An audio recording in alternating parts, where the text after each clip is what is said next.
Halo Jebret Tim. Ada sesuatu yang lagi rame nih. Lu harus kasih dia kesempatan lagi. Di atas kertas lo semuanya harusnya menang. Ada bahasan yang paling ditunggu-tunggu. Gue kemarin semalam ngeliat Rashford kayak sedih banget Bang Adia nih. Ya, kok sedih ya kayak ngelihat pemain MU yang satu ini di klubnya yang lain gitu. Nggak cuma Rashford masalah Anthony, McTominay. Kok jadi bagus gitu? Jadi yang salah siapa? Nah, yang salah siapa? Pasti bagus-bagusan. sih. Unai Emery juga ganti Rashford ngapain lagi Sayang. bagus-bagus gitu. Nah, itu juga jadi pertanyaan tuh. Villa Park past that goal, one of the best match Champions League setelah mereka lama absen. Maksud lo Europa League? Awal lagunya. Tepat juga ya kalau kita lihat start pertandingannya gitu kan buat Aston Villa dengan anthem dari Europa League yang dipasang muka pemain PSG semua udah bingung. What is going Apa on? nih? Ini yang salah gue apa gimana apa gue dimension yang berbeda lagi 616. Untuk Aston Villa kemarin di Villa Park stadion yang luar biasa atmosfernya, it was rocking. Sang supporter yang paling setia juga ada William yang selalu nonton gitu kan, menunjukkan satu aksi yang luar biasa fantastis dan juga mungkin tutorial buat Liverpool cara membobol gawang Paris Saint-Germain Gitu sah. di kandang. Gitu, Seperti itu caranya. Tetap ini. Dalam instansi yang cepat tercipta lebih dari satu gol. Tapi tetap aja ujungnya Aston Villa nggak lolos juga. Jadi apa yang lo lihat Firzi dari perjalanan Aston Villa dari group stage hingga saat ini?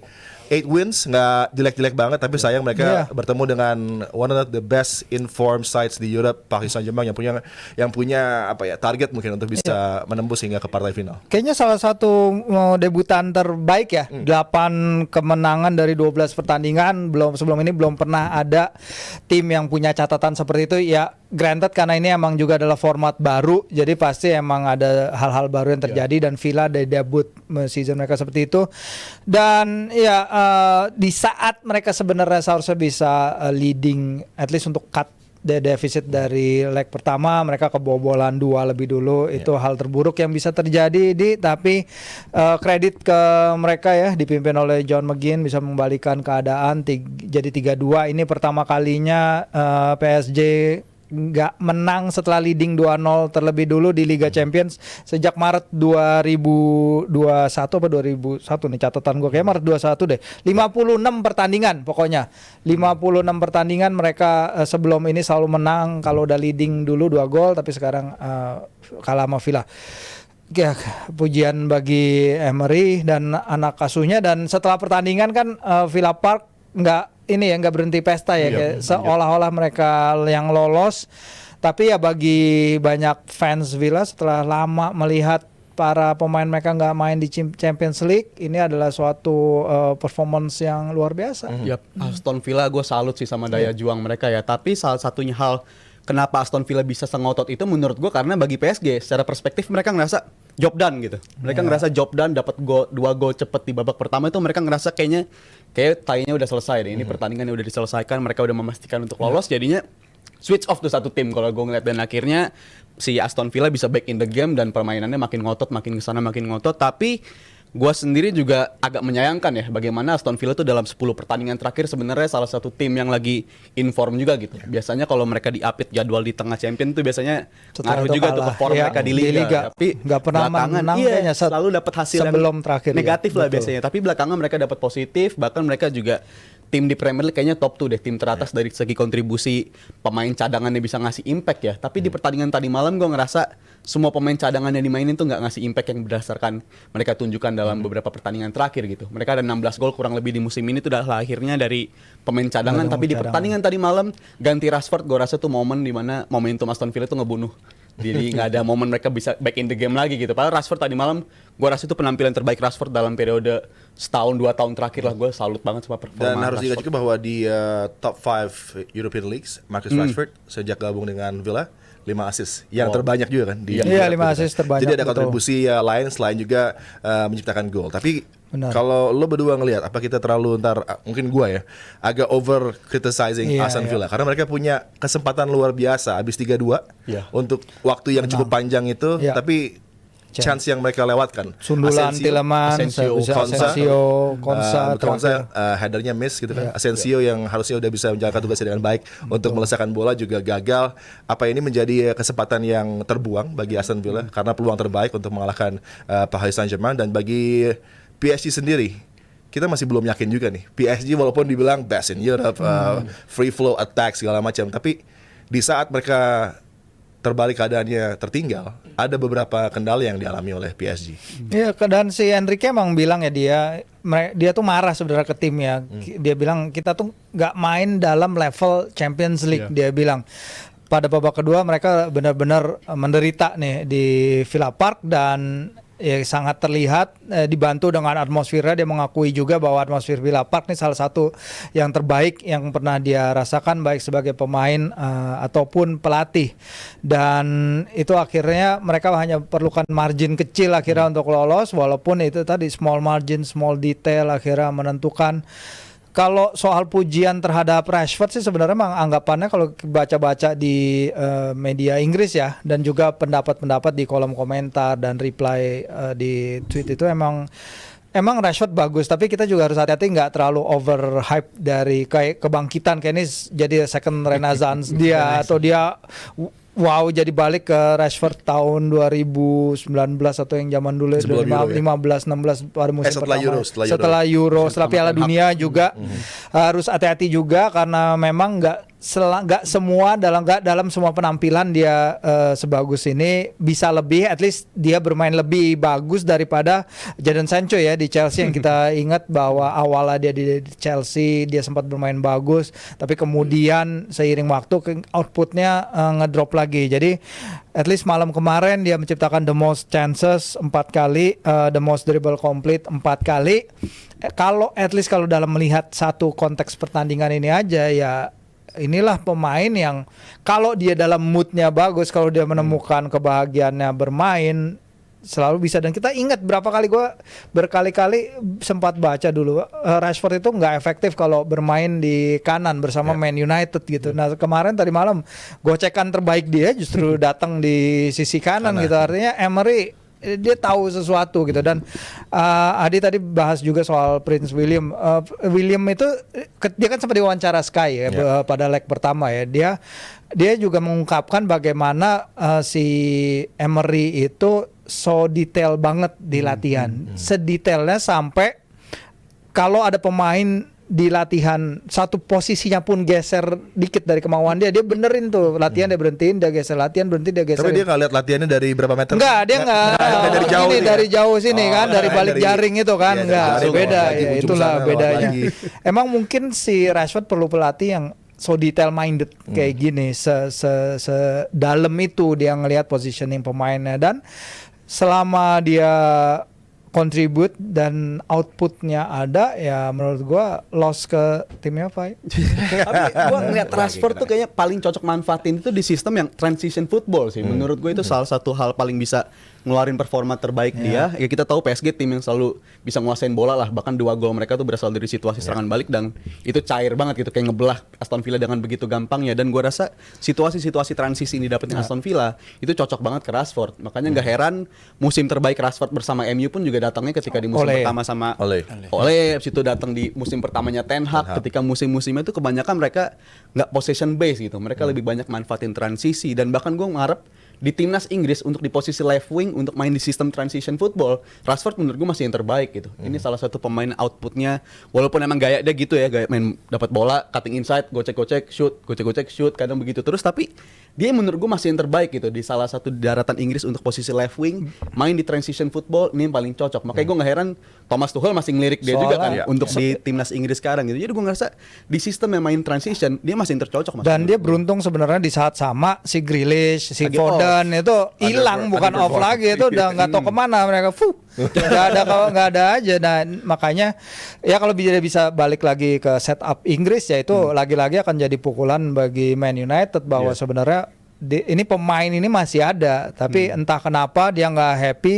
Wayne Rooney sih sebenarnya di studio Sky apa di studio mana gitu dia bilang bahwa dia selalu ingin Rashford versi ini nih balik ke Old Trafford gitu. Tapi ya kita nggak tahu kalau dia udah balik ke Old Trafford apakah dia akan balik ke settingan dia yang sebelum pindah atau atau mereka akan menemukan si Rashford yang ini lagi. Jadi kalau Kayaknya menurut gue ini itu sih ya, agak susah juga buat Rashford mungkin untuk balik lagi ke United dengan masalah dia sama Ruben Amorim, tapi mungkin bisa berbicara nanti karena Aston Villa punya option juga untuk 40 million pounds ya untuk bisa men-sign Rashford di summer nanti. Ya gue rasa itu bakal jadi opsi yang menarik banget ya, karena menurut gue untuk 1 tahun 2 tahun ke depan tim yang prospeknya lebih bagus Aston Villa ketimbang Manchester United gitu, daripada balik lagi kemunduran karir buat si Rashford gitu. Jadi kalau dia lanjutin di Aston Villa, mereka masih on track buat main di Europe, baik itu Champions League, Europa League maupun Conference League, gue rasa itu bakal jadi tempat yang lebih bagus untuk Rashford. Dan kalau untuk pertandingan semalam gue rasa dia being let down lah, karena di Aston Villa sendiri titik lemah menurut gue di musim ini tuh bek kanan dia ya. Mau dia dimainin tuh si Maticas atau di bursa transfer Januari akhirnya mereka datengin Disasi, nggak ngasih perubahan juga apa-apa gitu. Jadi sisi kanan bahkan tadi malam juga gol pertama itu lahirnya dari situasi berawal dari bek kanan mereka. Jadi menurut gue Aston Villa masih banyak PR, tapi kalau mereka mau berbicara di Eropa, salah satu tips dari gue sih ya garansi harus permanenin si Rashford dulu tuh. Tuh kualitasnya ada deh sebenarnya menurut gue. Berarti ini gue mengingetin ini kita bukan MUTV ya sebenarnya ya. Walaupun memang ada, tapi kita membahas Aston Villa di sini. Tapi pertandingan semalam ini Saka. Saka tadi malam. Nanti akan kita bahas juga ya nanti untuk Saka ya. Tadi malam tapi kita dipertontonkan oleh kualitas penjaga gawang yang sangat baik sekali, baik itu dari Emi Martinez maupun Gigi Donnarumma. Namun Gigi Donnarumma melakukan beberapa save yang sangat krusial. Bisa dibilang ini jadi palang pintu terakhir yang membawa PSG mendapatkan 1 tiket ke semifinal. Mas Firzi ngelihatnya penampilan di Gigi Donnarumma sejauh ini di Champions League seperti apa? Ya kan kayaknya 2 episode lalu ya kita bahas soal Donnarumma di sini, bagaimana dia musim ini nggak selalu selamanya bagus. Dia sempat kehilangan tempatnya, bahkan banyak yang mengkritik juga dia kayak sebagai bagian dari era bling-blingnya Paris yang sebenarnya udah lewat.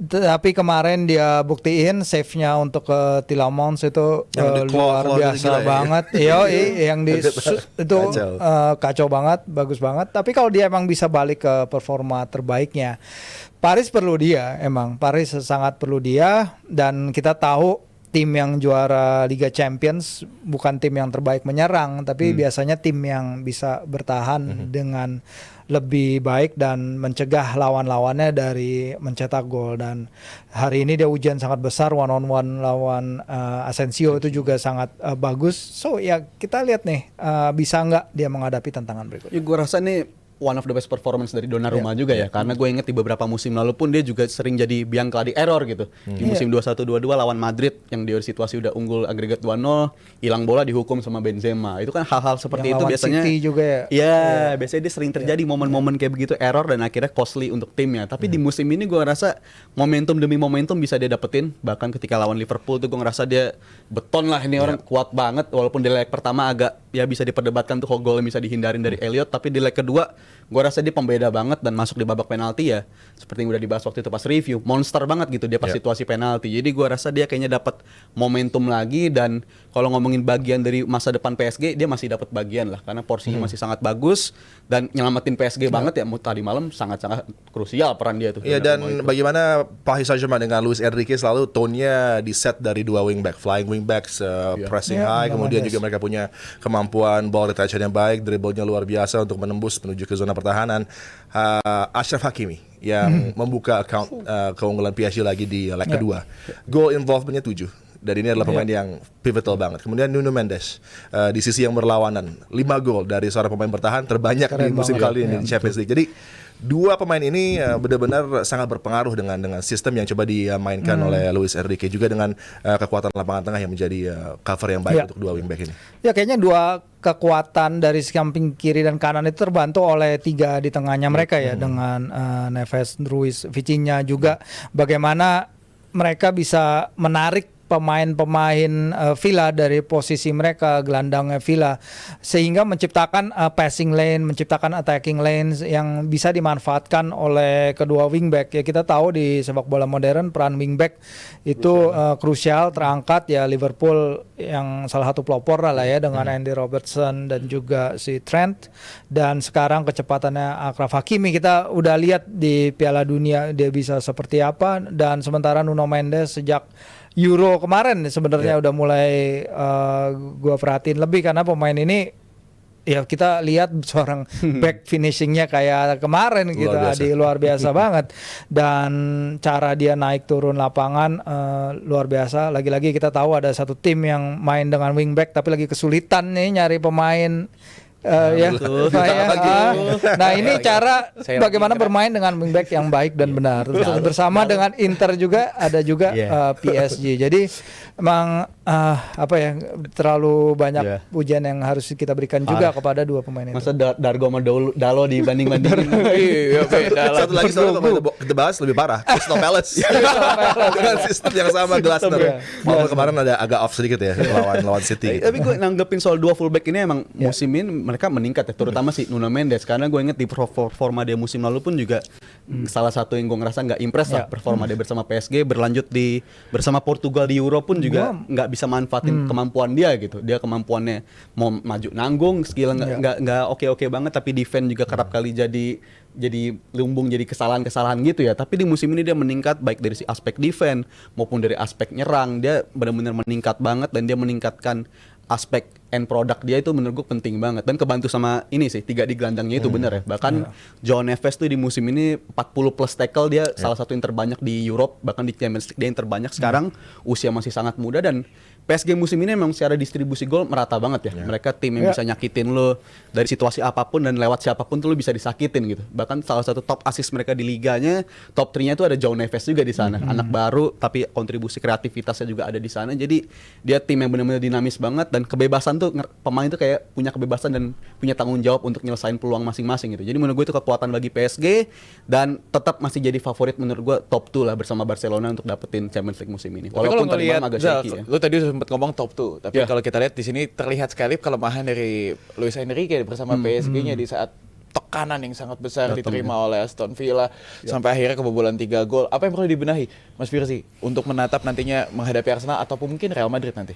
Ya, si Enrique emang bilang setelah pertandingan bahwa dia nggak pernah melihat timnya didominate ya seperti ini, dan ini juga akan jadi pelajaran bagi dia. Sementara banyak media juga di luar sana yang bilang bahwa ini adalah laga di mana PSG membuktikan kedewasaan permainan mereka ya, walaupun kalah at least, tapi mereka melalui ujian ini nih, ujian berat yang diperlukan di babak knockout Liga Champions.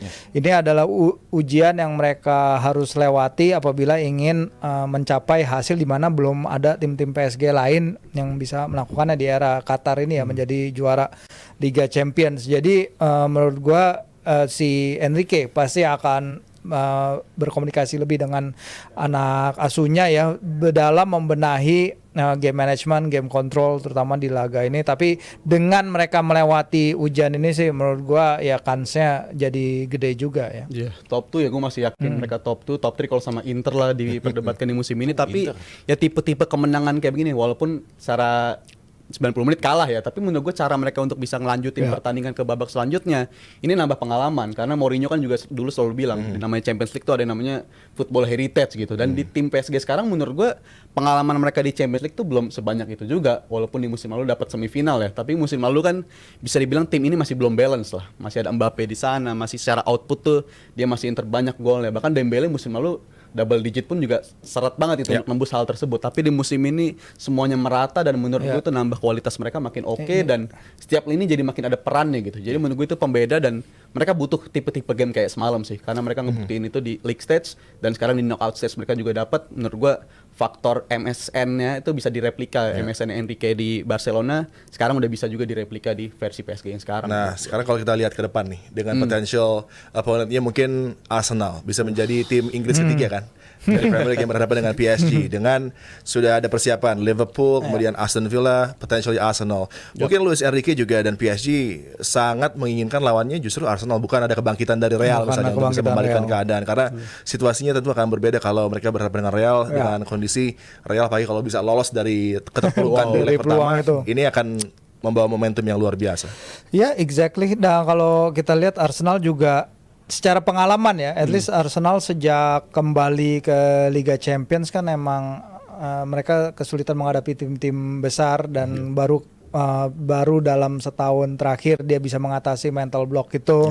Dan bagi PSG sendiri tadi Rizal juga bilang bahwa ini tim sebenarnya secara pengalaman di Liga Champions ini adalah semifinal keempat mereka ya dari 6 musim terakhir, dan di 2 musim di mana mereka gagal mencapai semifinal tuh ketika mereka bersama Mbappe, si Neymar sama Messi gitu. Jadi emang nggak cocok pendekatan super bintang itu pada akhirnya. Menghadapi Arsenal seharusnya PSG masih ngerasa bisa ya melewati, tapi ya itu tadi bagaimana mereka bisa manage game dengan lebih baik. Dan ini adalah back to Enrique karena sekarang di Liga kan mereka udah juara, mereka bisa rotate lebih banyak lagi, full fokus ke Liga Champions ini nanti. Gue rasa ya segala sesuatunya udah mengarah ke mereka lah. Mereka bisa mainin tim yang berbeda di Liga sama di Liga Champions. Menurut gue tuh jadi faktor plus. Dan ya banyak banget hal yang dilakuin Enrique musim ini memang oke ya. Apalagi dia punya sejarah pernah bawa Barcelona juara di Champions League. Menurut gue tuh bakal jadi pembeda banget. At least dia tahu gimana caranya nih tim-tim ini bisa ngelolosin ke babak final dan bisa menang. Walaupun dulu juga Barcelona mainnya caranya subur begini ya. Barcelona MSN bersama juara bersama Enrique tuh subur banget, tim paling subur mungkin. Tapi cara-cara juara di musim ini kan bakal lebih fine margin lagi menurut gue, bakal jadi penentuannya bakal lebih tipis lagi, dan PSG punya itu. Karena gue salut banget sama Enrique bagaimana dia moles si Fabian Ruiz ya. Pemainnya selalu gue bilang nih versi Spanyol sama versi PSG-nya beda gitu. Tapi di musim ini benar-benar jadi versinya dia tuh yang versi terbaik dari Fabian Ruiz, dan ya itu jadi pembeda banget. Dan Enrique itu menurut gue aktor utamanya dalam membuat pemain-pemain ini makin nyetel.